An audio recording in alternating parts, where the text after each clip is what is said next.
नमस्कार, मी पंजाब डक आणि मी माझ्या शेतामध्ये आणि या ठिकाणून माझ्या महाराष्ट्रातल्या शेतकऱ्याला अंदाज देणार आहे।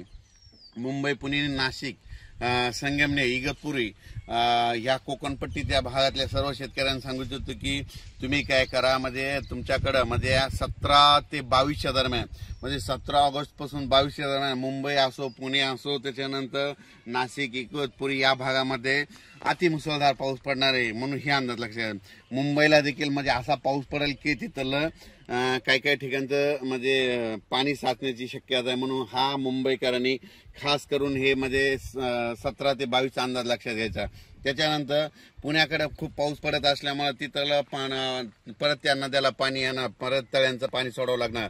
त्याच्यामुळे परत पूर परिस्थितीमध्ये सांगली कोल्हापूरकडे तिकडे परत पूर परिस्थितीला सामोरं जावं लागणार। म्हणून तिकडे देखील नद्याला पाण्याला पूर येणार आहे। म्हणून हे अंदाज सांगली सातारा कोल्हापूर या शेतकऱ्यांनी लक्षात घ्यायचं।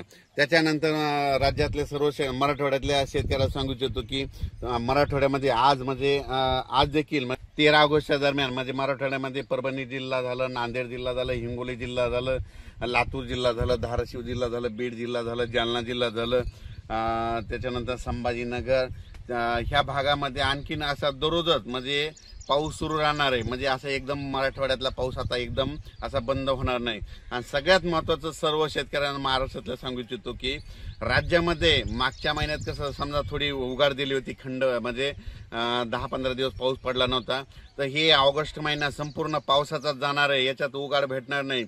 राज्यात असं विखुरलेल्या स्वरूपाचं दररोज वेगवेगळ्या भागात पाऊस पडणारच आहे। म्हणून हा अंदाज लक्षात घ्यायचा।